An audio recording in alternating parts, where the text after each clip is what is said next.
แล้วไอ้หมูแตกต่างเขาก็แตกต่างไปกับหมูอีกมันคนละคนบอกไปว่ามากันแล้วไอ้หมูหาเงินเป็นปีเป็นเดือนบ่ได้มีเสื้อทรงเสื้อใส่ที่แท้ก็ไปหาเงินซื้อกินเขากินน้ำเพื่อได้ยิ้มทองบางคนก็ว่าบ่ดีหาเงินแล้วก็ไปหาซื้อแนวอื่นก็เห็นยุหนากับประเทศพิสังกับประเทศสิหาเขามันจะใช้กินสบหาเงินซื้อกินแม่ปกติอันน้องเบอร์นี่ไปหาอย่างกิซีบ่แม่กิซีหลักๆเนาะแม่อันนี้คือกิซีนี่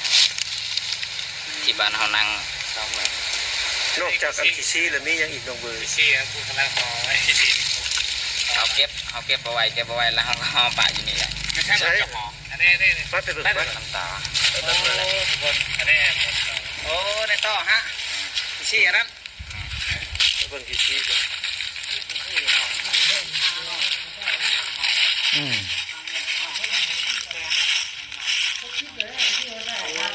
เขาปลาอะไรจะห้าสิบสี่ข้าว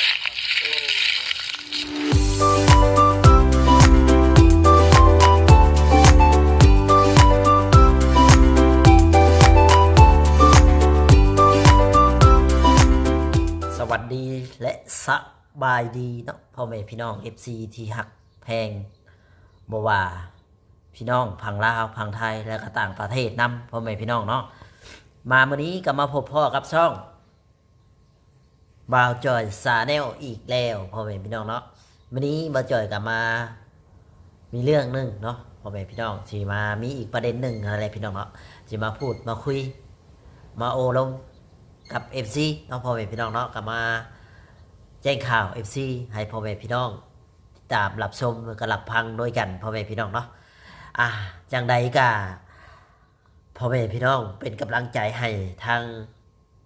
บ่าวจอยซาแนลกับขอบคุญขอบคุณน้ำหลายๆพี่น้องเลยเนาะก็ที่เบิ่งคลิปบ่าวจอยเนาะแต่ต้นจนจบบ่ขามโฆษณาเนาะมื้อนี้ก็มีข่าวดีพ่อแม่พี่น้องเนาะก็ทางเขาบ่าวพรเพิ่นก็ได้พบพ่อน้องอาเวอร์อีแล้วพ่อแม่พี่น้องเอ้ยเนาะน้องเพิ่นบอกว่าเพิ่นไปยืนเขียนแล้วก็ไปแล้วไปเลยพี่น้องเอ้ยไปแบบว่าบ่กลับมา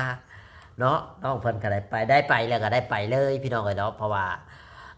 ทางเขาบ่าวพรบ่าวลาบ่าวสัญญาพี่น้องเอ้ยเนาะเพิ่นก็ไปตามหาน้องเพิ่นจนพบจนพ่อนั่นแหละพี่น้องเอ้ยเนาะเพราะว่าได้เจอน้องเพิ่นแล้วพ่อแม่พี่น้องเอ้ยเนาะเพราะว่าทางน้องเพิ่นก็ปลอดภัยดีนั่นแหละพี่น้องเนาะเพิ่นไปได้โค้งใหม่แน่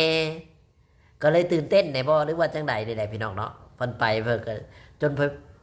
นอนอยู่ในป่าแล้วก็สิกลับ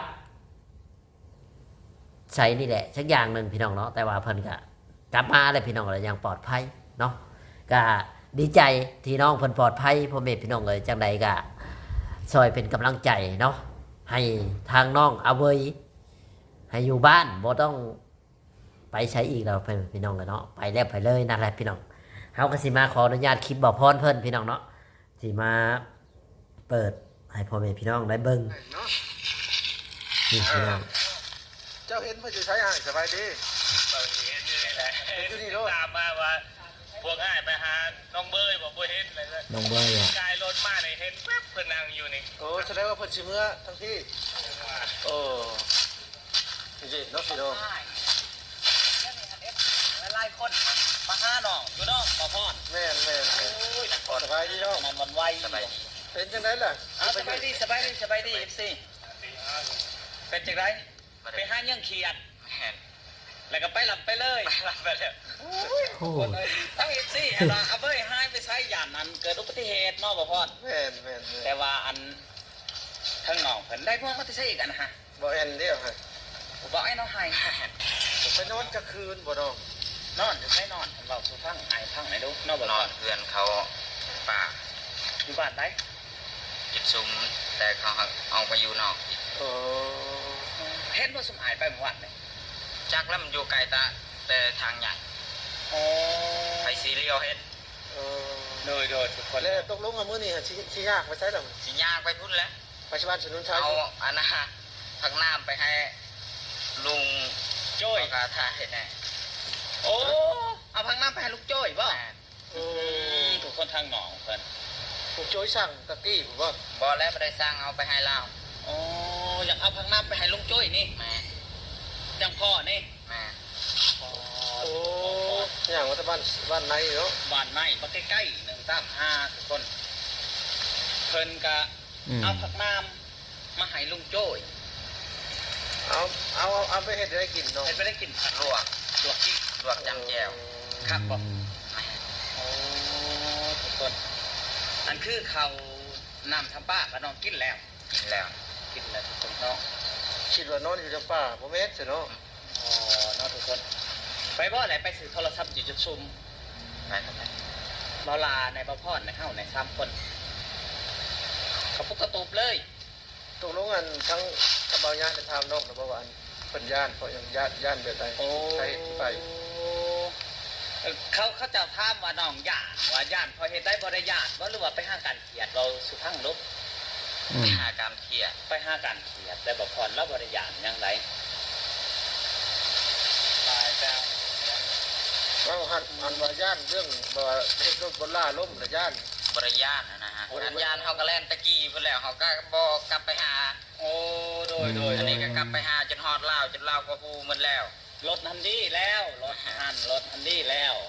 ดี แต่ กว่านี้ FC หลายๆคนก็อยากมาหาน้องเนาะบ่พอดน้อง แม่นเลย บางคนก็คิดว่าหรือว่าเป็นน้ำรถล่มแล้วก็ญาติบ่เฮาว่าหรือว่าคน บ่เกี่ยว เฮาหันคิดว่าไปสิบ่พอดคิดว่าหรือว่ามีคนเว้าน้องและน้องญาติบ่จังหวะไปเติดเติ้งไปเลยบ่เห็นหั้นนะ อันหรือว่าย่านยูทูบเบอร์เขามาไลฟ์บ่ตัวนี้ย่านบ่ บอก บ่ได้ย่าน แม่ สรุปแล้วได้หัวโคมใหม่เลยอยากไปเยี่ยงเขียดนี่บ่ แม่ อ๋อหรือว่าพ่อของดินใหม่ โดยแห้งอยู่บ่บ่คมฮะ แม่ จะ ใช่ ใช้หัว บ่ โคม เขี แบ ยน บ ได้อยู่ สากไว้อยู่นานั่นเข้าป่า อ๋อ เอาเนาะจะไปทางน้ำนี่คือทางน้ำบ่พรที่เพิ่นอยากไปถากประตูจ้อยเบิ่งท้องย่างน้องทุกคนท้องย่างน้องเนาะ เขาฝากมันแหละพวก สรุปทำบ่ได้ย่าน บอก บ่ได้ย่านว่ายูทูบเบอร์เขามาไลฟ์ บอก แล้วก็ว่าเฮ็ดรถล้มกับบ่ได้ย่าน บอก อันนี้จะไปเอง คือให้อยากบอกข้างนอกเนาะ อืม ทั้งยูทูบเบอร์หลายๆช่องอยากมาถ่ายน้องให้ทาอยู่เพื่อนเด้อบัดนี้บ่ไปใช้เด้อ โดย ทาอยู่ เพราะ เพื่อ ว่าน มี เขาเจ้า ส่วนร่วมในการช่วยเหลือเด้ แม่น คือเพิ่นมาก็ได้นะ เพิ่นมาทุกเพิ่นมาก็บ่ได้มาเรื่องนั้นเรื่องนี้น้องๆเพิ่นอยากหาเงินช่วยเหลือน้องนั่นแหละ หลายๆคนมาถอยก็ให้ผู้ใหญ่ให้ผู้ใจบุญเห็นน่ะเด้ เรือเบาหลาน บ่ลามาน้ำลังบ่ลา เพราะว่าชีพากันไปผู้นำวายาเนาะพอดีมาเห็นเพิ่น แม่ ไอ้คนนี้บอก ว่าสินำไปเพื่อนน้องได้ก็เลยอันมาเห็น คือตรงแล้วสิเข้าไปหาลุงโจ้ยนี่เนาะ แม่ กันไปมาเห็นน้องเฮาก็ดีใจเด้อ ดีใจนำดีใจนำเลยพี่น้องทีแรกว่าสิเข้าไปผูกควัน เฮาก็ถามอยู่แต่ว่าเสื้อแขนยาวน้องบ่ได้ถือหั่นนะเฮายังแปลกอยู่เอาไปถามว่าถือเสื้อฉันเขาเจ้าว่าเสื้อแขนยาวว่าทรงขายาวว่ะมีหัวโคมแน่ว่ะว่ะไปอยู่น้องจังบ่นาวเนาะบ่พอเนาะ โดยยินดีนำวายาเนาะ แม่น โอ้ทีแรกว่าสิบ่ ไปหากินข้าวกินน้ำไปทุกคนไปบ่พอ ไปเพื่อลุงโจ้ยบ่ ไปคือลุงจ้อยบ่ เพิ่นว่าสิเอานี่พักนี่ไปให้ โอ้กลับไป ไป ไปคือลุงจ้อยกับไป เดี๋ยวไปกินข้าวอยู่พุ่นกัน อันผ่าเด้ไปที่ผ่าเป็นเนาะคือน้องเป็นคือผ่าก่อนเนาะทำมาเห็นเขาก็ดีใจทุกคนเลย พวกอันนี้ที่ทั้งบ่เอ็นได้ซื้อมา เกิดซื้อข้าวคูบ่เหมือนนั้นคือว่าอยู่เที่ยงคูหนึ่งเขาเว้น แม่นชมพู อ๋อคนได้น้องเอาเบอร์มาเนาะ น้องเอาไป ไปหากินน้ำส้มน้ำหวานทุกคนเข้ากันนึกอยู่ไรอันอธิษฐานอยู่กับพ่อในวัดคือว่าห้าอย่างห้ายี่รอห้าเบอร์ก็มาว่านในทุกคนเอาสบายดีจังคือสามเนาะจะมากใช่ไหมฮะ มาแต่5-6งัวมันไปลองกินแล้วมา5เห็นเพิ่นอยู่ในเจ้า เพิ่นนี่บ่นัดว่าอันให้มาหาเพิ่นหรือว่าบ่แม่นคนละคน บ่ โอ้ จะไป5-6งัว โดยมาหาเบิ่งงัวอะไรก็ ห้าเบิ่งงัวแล้วก็มาเห็นระเบิดอยู่ใน ว่าติดตามในโทรศัพท์ว่าไปแล้วว่าเดินชวนชักพืชนะว่าดังพืชว่าพืชมันก็ดีว่าสุวรรณก็เติมแล้วโดยแต่ก็นี่เพลงว่าแมนแท้ๆ น้ำมอจอกันเลย มอจอ โอ้ กำลังอีสวนว่าจะออกไปเฮือนลุงโจยไปเอาพาไปกินข้าวเป็นว่าเขาเมื่อยก้อนเลยพากันว่าพึ่งยัง ก็คือเจ้านี่ว่าสิเฮ็ดเดือนให้ลุงโจยน่ะ โดยก่อน ห้ามเฮ็ดคือเก่า โดย โอ้เจ้านี่ทางสิเฮ็ดเรื่องฮะ โดยมัน กับอ้ายผู้นั้นบ่ โดยน้ำบ่าว ว้าว เนาะ ว่าจะชวนน้องพึ่งพาไปเฮือนลุงโจยนะ โอ้ก็พอดีแสดงว่า ได้ทางตามน้ำน้อง น้องถ้าเจ้าบ่เฮ็ดก็ไปหาลุงโจยอยู่ดี จังหวะ เพราะว่าเฮ็ดนั่นเอาผักหวานไปให้พักอย่าง แต่ว่าพ่อน้องแล้วมันก็ดีใจน้องบอกพ่อน้อง ดีใจ ตามมาจุดไหนเขาบอกทางน้องโอ้สร้างมาเติมแล้วว่าไหนเนี่ยเริ่มไง ย่างลัดมาแต่ไซลงเลย มันไม่หน่อย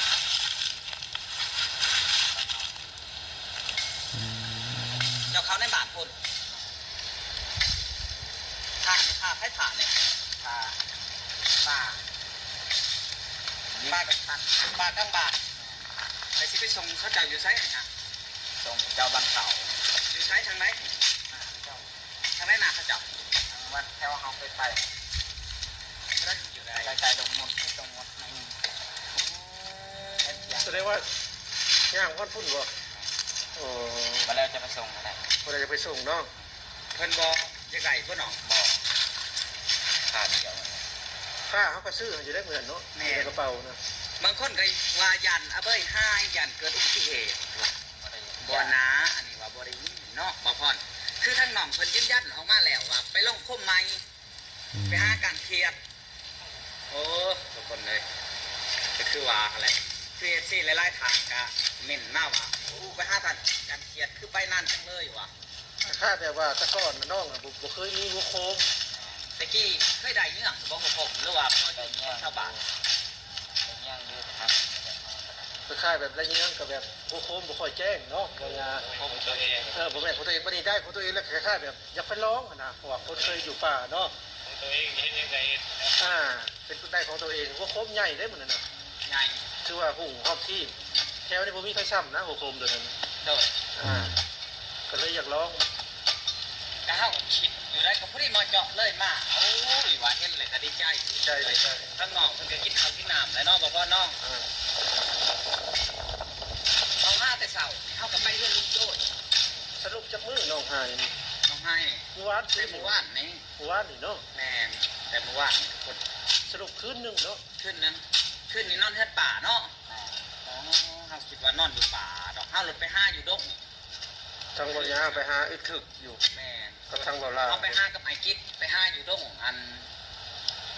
เขาเจ้าว่าหน้าพออดัมบ่เจ้าฮู้บ่ให้พออดัมฮู้บ่นั่นแหละเราไปหน้าไปนั่นแหละเพราะว่าเอ้าจะไปนั่งหันหนองอย่ามันมีงูเหี่ยวบ่มีดอกมันอันตรายได้แม่นบ่โอ้ทางสางกาไปห้างหัวกับบ่พอคิดว่าสิขับไปถ่ายเบ้า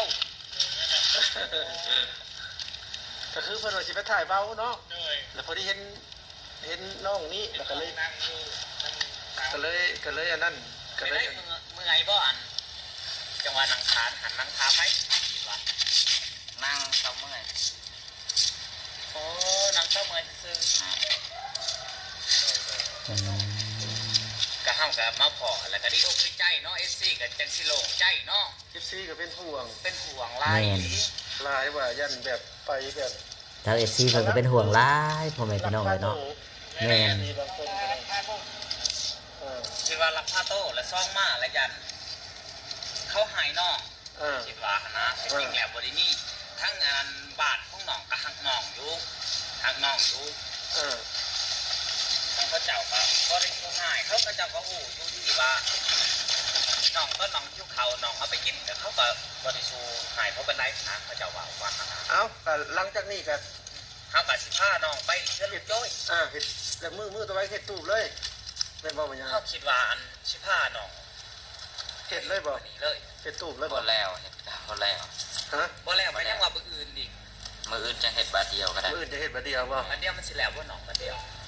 แล้ว เขาคิดว่ามือนี่ เจ้าเราเป็นผู้เฮ็ดอาสตัดให้ โอ้ให้คอยเป็นคนเฮ็ด แม่ จะเป็นคนตัดให้ แม่นเป็นคนตัดคนแบกมาให้ โอเคได้น้อง แล้ว ยาย วันนี้เขาสิไปอยู่เส้นอะไรบ้าง แล้วแต่ น้องเฮอลุงโจย นอนบ่เพิ่นลุงโจย นอนกันนอน ขับเพื่อนลงโจยก่อนเนาะ เขาคือลุงโจยเนาะ เออ เพราะอันนั้น FC ให้หวงเนาะทุกคนเนาะ เออ เพราะว่าเฮากะ นี่แหละเพราะฮู้แล้วว่าทั้งบ้านบ่าวชัยพลนี่บ่ยอมหมายถึงว่าบ่ได้มาเนี่ยเนาะเฮาก็สิมื้ออื่นก็สิลงมือเฮ็ดเลยเนาะว่าหยัง โอ้แม่ ลงมือเฮ็ดท่อมนะ โดย อ่า อันคืออันเฮาสิบอก FC เนาะก็คือว่าทั้งน้องนี่มาแล้วน้องก็จะ FC ก็อยากให้ไปหาไอ้ไซพล หรือว่าน้องไซพลนั่นเองกับพอดีเฮาสิพาน้องอาเบยไปหาน้องไซพลนอนน้องไซพลก็นอนจังหวัดเนาะคืออันคลองเฮากะอยู่พุ่นแหละอยู่บ่น้องดูพุ่นแหละ ก็ไว้อยู่เนาะ อื่นจังสิเอานับแต่หมกก็นอกปะพุ่นหมด ครับนี่ถือว่ามือได้เฮ็ดตู้เป็นหยังก็สิได้คนมาใส่อันเนาะ แม่ ตัวน้องพี่น้องบ่คิดบ่พอว่าสิได้บ่คิดบ่ฝันว่าสิได้พ่อเนาะทางว่ายา โดย ได้พ่อก็ได้พ่อง่ายๆนี่มานั่งแบบนี้ คือแบบนี้ได้เฮาอธิษฐานมาเสาร์นี่บอลเพื่อนน้องหั่นบอลเพื่อนน้องหั่นก็อธิษฐานอยู่ว่าอันพ่อให้อันพ่อน้อง เออ ไปหาน้องให้บาวสัญญาแน่เพราะว่าทั้งอีซี่หามาหลายแล้ว เออ หาเพราะว่าอยากเห็นน้องอะนะเฮาก็เว้าอยู่นะหันกับอายยังอันที่เพื่อนอยู่นะหัน เราคิด บ่ผู้หนึงหันอีก อันนะฮะ พวกของเอื่อยผู้หนึงหัน เขาชีวา พอสิไว้ว่ากับพอสิไว้แต่เพิ่นก็เว้าถูกว่าให้พ่อเด้อว่าสุดท้ายก็พ่อเพราะว่า ทำบ่ มาจัง ทำบ่ไปหามื้อนี้ก็พออยู่แล้ว ฮะ เพราะว่าเขาสิไปพุ่นนี่แหละ โอ้ ท่านบ่ไปหาก็พออยู่แล้ว พออยู่แล้ว เพราะว่าสิไปเฮือนลุงจ้อยอยู่แล้ว แม่ เอาฮักอันนี้ไปให้ลุงจ้อยหัก แม่เราไม่ได้สร้างกันยันวันระยะเรา อย่าละยาเพิ่งน้ำเพิ่นว่าก็เลยว่าสิเอาผักน้ำนี่ไปให้ลุงจ้อย น้องเพิ่น โอ้ ไปลายมือกับแบบนี้เองพี่น้องเอ้ยเนาะ ก็ดีคือกันนี่นึงไม่ถูกคนเนาะ อืม แต่ว่าต้องย่างบ่ดองอันนี้ค่ะ แม่ที่มีธงสายกรรมเอาไปมันก็จะหาวมัน แม่ ก็คือสรุปแล้วถ้าเขาบ่ไปหาเพิ่นก็สิออกมาเองเนาะพ่อยาเนาะ โดย อ๋อ ก็เฮาก็ต้องไปหาเพราะว่า FC จะเห็นฮะ แม่น FC ก็เขาลูกเขา เนาะพ่อแม่พี่น้องมื้อนี้ก็พ่อน้องอาเบียนั่นแหละพี่น้องเอ้ยพ่อน้องเพิ่นแล้วพ่อแม่พี่น้องเอ้ยเนาะเพราะว่าน้องเพิ่นก็ปลอดภัยดีเนาะค่ะว่าคลิปนี้ผิดพลาดประการใดก็ขอโทษขออภัยนำพ่อแม่พี่น้อง FC ที่หักแพงบ่ว่า FC พังลาวพังไทยและก็ต่างประเทศเนาะช่วยเป็นกำลังใจให้เนาะพ่อแม่พี่น้องเนาะโอเคพ่อแม่พี่น้องทั้งหมดจะขอจบคลิปลงเพียงเท่านี้ครับคำว่าสวัสดีและสบายดีเนาะเพิ่นก็สิไปบ้านน้องสายพลพี่น้องเลยเนาะ เขาสิมาตีได้นี่เนาะ ขึ้นไปก็ได้ แล้ว อันนี้ไปอยู่แต่หางบ่เฮิงแต่กี้หันไปเป็นเดือน2 เดือน